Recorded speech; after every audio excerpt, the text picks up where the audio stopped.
حتى أهل البدع والأهواء، أهل البدع العقائدية وأهل البدع السياسية. أنا أقول بيننا وبينكم السلف، بيننا وبينكم الكتب، كان فيقول البدع بيننا وبينكم. Bismillahirrahmanirrahim. Alhamdulillahirabbil alamin.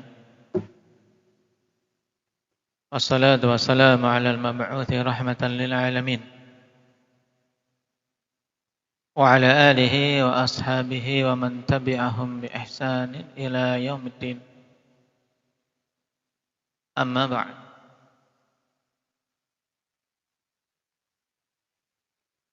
Pertemuan yang lalu kita membahas tentang 5 hal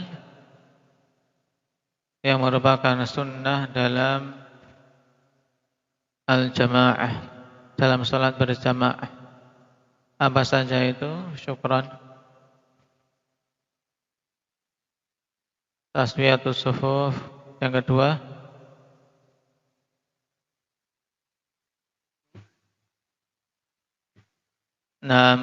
merapatkan shaf, terus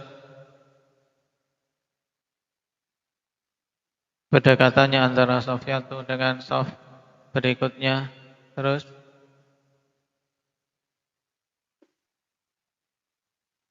menyempurnakan shaf-shaf depan sebelum membuat shaf di belakangnya. Dan yang kelima, imam berada di pertengahan shaf. Taib. Sekarang kita lanjutkan.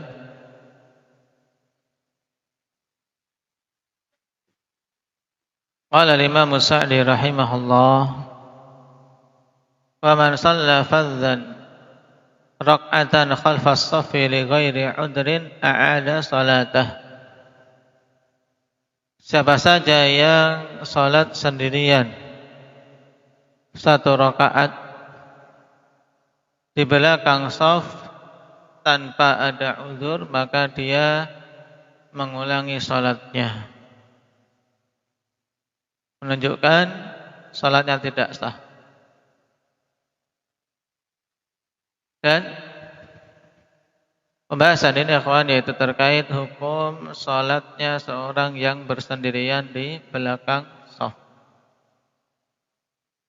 Dan masa dikatakan di sini kalau seorang salat bersendirian di belakang shaf, mendapatkan 1 rakaat tanpa ada teman.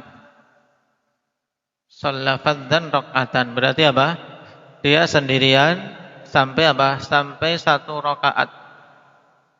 Ya, sendirian sampai 1 rakaat, maka dia wajib mengulangi salatnya. Kenapa? Karena salatnya tidak sah.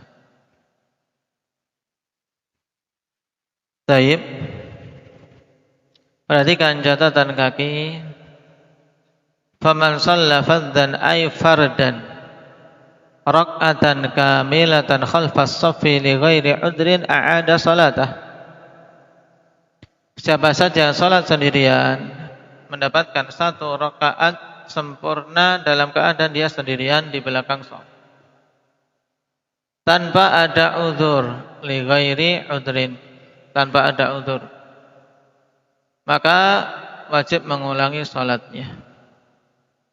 Li hadithi Wabisah ibni Ma'bad ana rajulan shalla khalfas shaffi wahda fa amarahu an-nabi sallallahu alaihi wasallam an yu'ida as-salah. Fa amarahu an-nabi sallallahu alaihi wasallam an yu'ida as-salah. Akhrajahu Abu Dawud wa Tirmidzi wa Ibnu Majah. Qala Tirmidzi haditsun hasan. Bahwasanya seorang laki-laki salat di belakang shaf sendirian. Kemudian Nabi SAW memerintahkannya untuk mengulangi salatnya.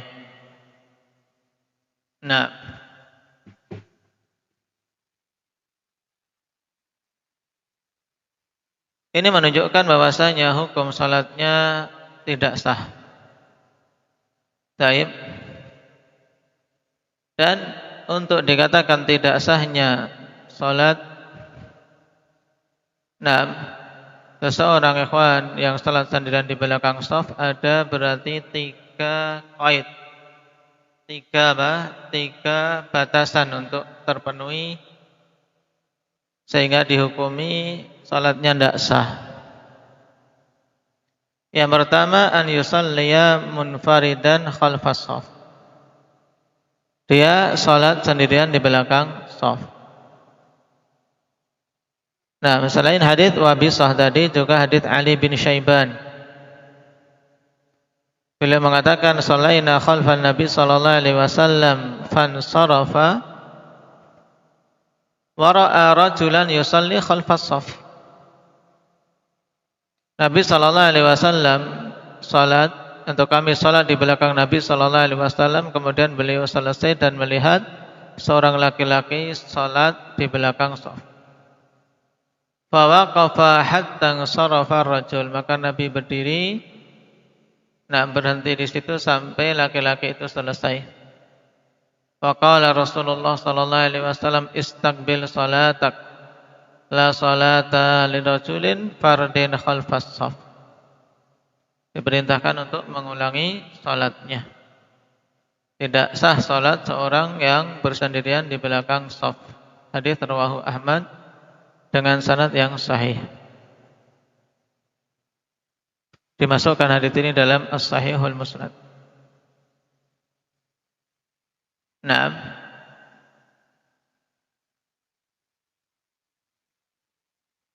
Dan ini yang ditegaskan pula oleh Syekhul Islam Ibn Taimiyah rahimahullah, dan merupakan pendapat Imam Ahmad.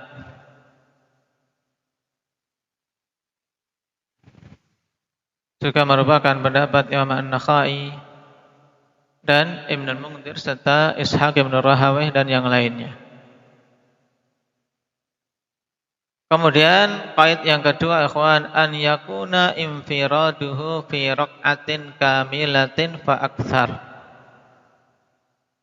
Bersendiriannya dia itu pada 1 rakaat sempurna atau lebih. Nah, sehingga ikhwan, seandainya seorang bersendirian, dia cuman dapat imam baca Al-Fatihah, dia bersendirian, setelah itu datang temannya yang ikut berjajar. Ini dikatakan sah salatnya. Kenapa? Karena tidak 1 rakaat sempurna bersendiriannya. Baik. Jadi bersendirian yang membatalkan salat, akhwan, di belakang shaf ini dhabitnya di mana an yarfa'al imamu minar ruku' wa lam yadkhul ma'al masbuqi ahad. Fa in dakhala ma'ahu ahadun qabla an yarfa'al imamu ra'sahu minar ruku' aw infataha makanun fis saffi fa dakhala fihi qabla an yarfa'al imamu minar ruku' fa innahu fi hadhihi al-hal yazulu 'anil fardiyah. Ini penjelasan dari Syekh Ibnu Utsaimin dalam Asy-Syarhul Mumti', bagus untuk diperhatikan. Jadi dhabitnya, akhwan, yaitu di mana orang yang bersama ini tatkala imam mengangkat kepalanya dari rukuk, belum ada satupun yang bersaf bersama laki-laki yang sendirian tadi. Paham? Baik. Misalnya shaf sudah penuh. Kemudian laki-laki ini salat sendirian di belakang. Baik, salat sendirian di belakang. Dia sejak awal mulai ikut. Kemudian imam rukuk, belum juga ada yang datang ikut bersaf dengan dia. Sampai imam bangkit dari rukuk, tidak ada yang bersaf dengan dia. Tidak ada yang bersaf dengan dia. Maka yang seperti inilah, ikhwan, yang dimaksud pada qaid yang kedua, yaitu 1 rakaat sempurna dia salat sendirian, tidak ada yang bersaf bersamanya. Adapun kalau ketika rukuk kemudian datang orang bersaf dengannya, maka tidak dikatakan bersendirian. Paham? Tidak dikatakan batal. Baik. Atau apalagi ketika masih membaca Al-Fatihah atau surat, datang orang bersaf dengannya, maka tidak masuk dalam pembahasan kita, dan hukum sholat itu sah. Adapun kalau sampai imam mengangkat kepalanya dari rukuk, kok dia masih bersendirian di belakang, maka sholatnya tidak sah. Nah, ini penjelasan Syekh Ibnu Utsaimin rahimahullahu taala.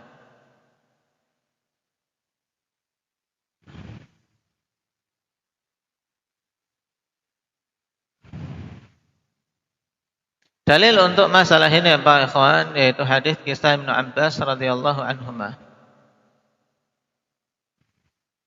Hadis muttafaqun alaih, beliau mengatakan, "Shallaitu ma'a an-nabi sallallahu alaihi wasallam dzata lailatin faqumtu an yasari fa akhadha bi ra'si min wara'i faja'alani an yamini." Aku salat bersama Nabi sallallahu alaihi wasallam pada suatu malam.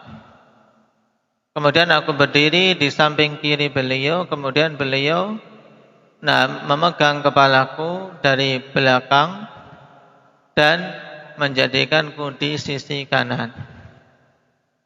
Pendalilannya bagaimana, kawan? Pendalilannya itu Ibnu Abbas. Ketika Nabi SAW pindahkan beliau dari sisi kiri ke sisi kanan, itu ada bagian yang dia yang pada rakaat tersebut dia di belakang imam, ya kan? Ada bagian yang dia berada di belakang imam karena diputar melalui belakang imam sendirian.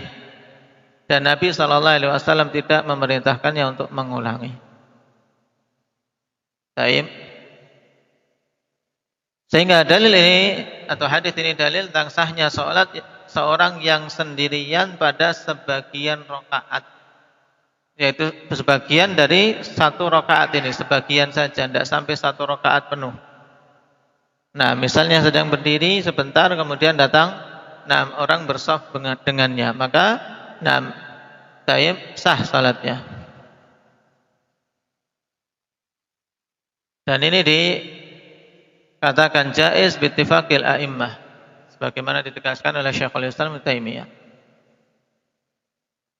Sedangkan batasan ketiga, an yakuna li ghairi udhrin. An yakuna li ghairi udhrin. Bahwasanya bersendiriannya dia itu tanpa udzur. Kenapa, ikhwan? Dikarenakan al-wajibat tasqutu bil ajz.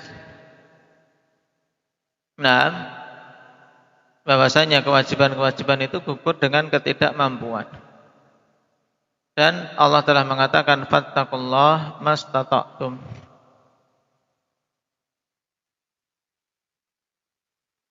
Imam As-Sa'di rahimahullahu taala, ikhwan,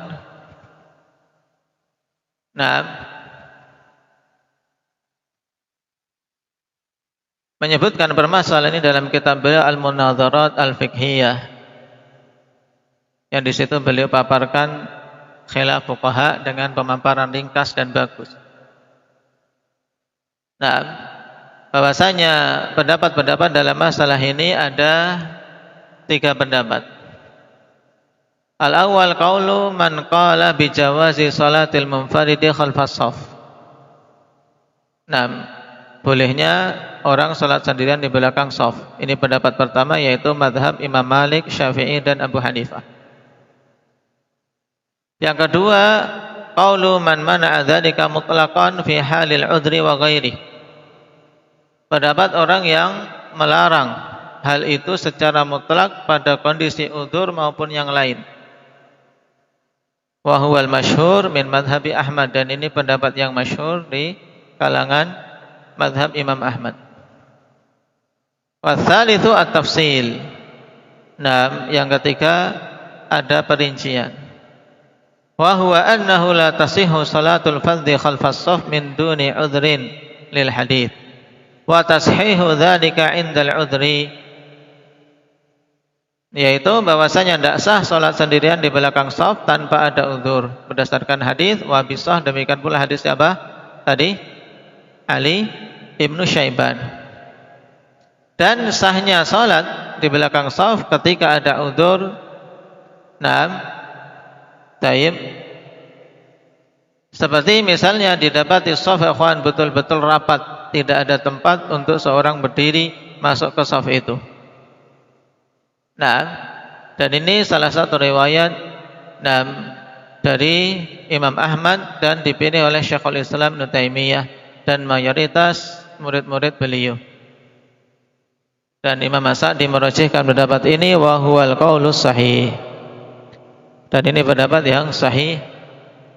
Nah, wa bihadza tajtami'ul adillah wa huwa alladhi tadullu alaihi usulus syar'i wa qawaiduh.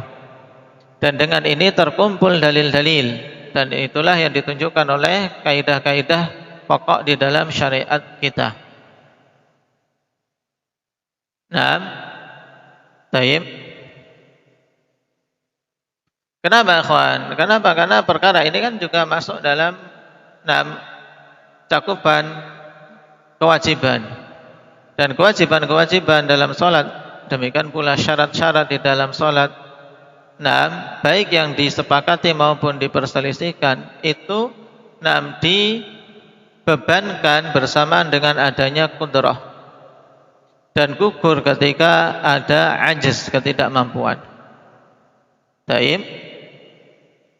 Maka ketika seorang tidak mampu lagi untuk bershaf, maka bagaimana seorang diwajibkan untuk bershaf dan dikatakan sholatnya batal ketika tidak mendapati teman untuk bershaf. Tapi syaratnya memang sudah tidak memungkinkan untuk bershaf.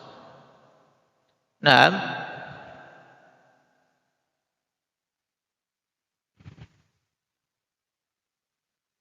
sehingga masuk dalam keumuman fattaqullaha mastata'tum. Demikian pula hadis idza amartukum bi amrin fa'tu minhu mastata'tum.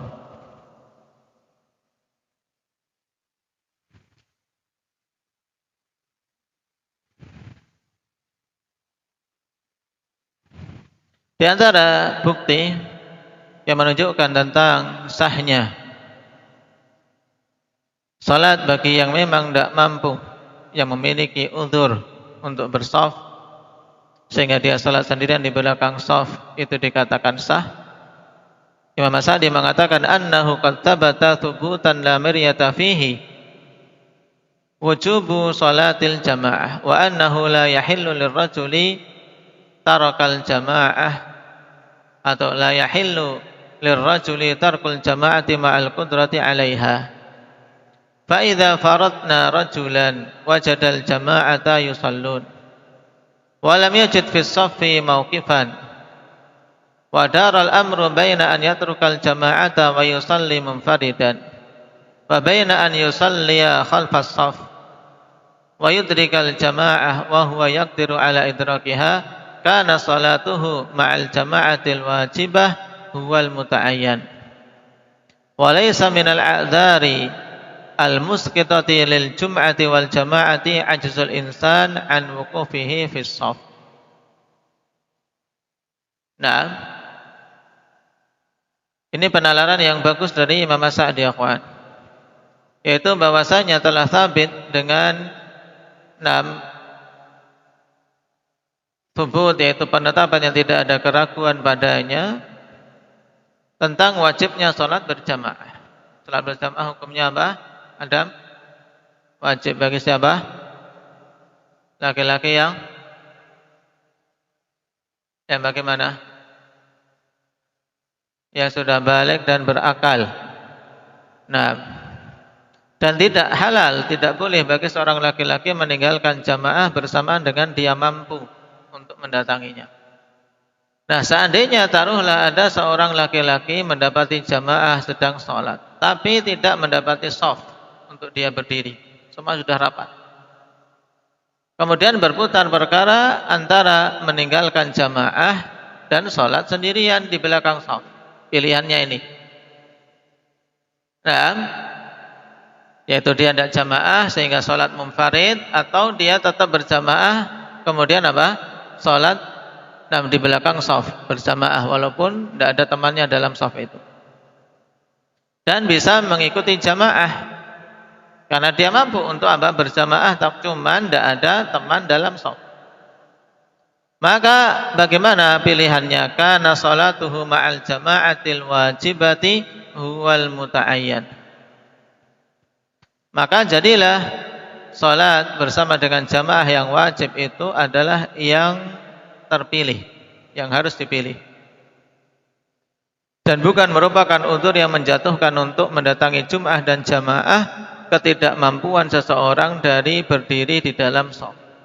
Ya, kalau memang tidak mampu, sudah rapat, tidak bisa untuk mendapatkan teman dalam shaf, maka dia berdiri sendirian. Karena apa? Itu udzur baginya. Taib. Kemudian dalilnya juga, ikhwan, thumma amrun Nabi sallallahu alaihi wasallam lil mar'ah an tusalliya khalfar rijal. Perintah Nabi sallallahu alaihi wasallam kepada wanita untuk salat di belakang para lelaki walaupun sendirian. Innama huwa lil udri wa annal mar'ata laisa lahal wuquf ma'a rijal. Hanyalah diperbolehkan wanita itu sendirian di belakang shaf. Dikarenakan apa? Karena wanita itu tidak punya tempat untuk berdiri bersama laki-laki, ya tidak? Kalau dia gabung sama laki-laki bisa geger. Taib. Yadullu dzalika anna syari'a i'tabara al-'udra wa anna al-masafah tasqutu bil 'udri wal 'ajzi min babi aula wa ahra. Taib. Hal ini menunjukkan bahwasanya pembuat syariat memperhatikan udzur dan bahwasanya masafah yaitu bersaf itu bisa gugur dengan adanya udzur. Wal 'ajzu berarti di sini dengan apa? Istinafiyah. Wal 'ajzu min babi aula wa ahra. Dan kalau udzur saja menjatuhkan kewajiban untuk bersaf, tentunya ketidakmampuan itu lebih utama lagi untuk apa? Menggugurkan kewajiban bersaf. Bukan apa? Kewajiban berjamaah. Paham? Tetap kewajiban berjamaah ada kalau dia mampu mendatanginya. Taib.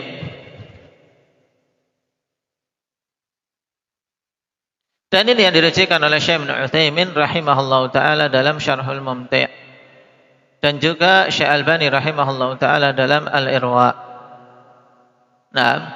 Syekh Ibnu Utsaimin katakan, fa idza ja'al musalli wa wajada as-saffa qad tamma fa innahu la makana lahu fis saffi wa hina idzin yakunu infiraduhu li 'udrin fatahsihhu salatuh. Maka apabila seorang musalli datang dan mendapati shaf telah sempurna, telah penuh. Cuman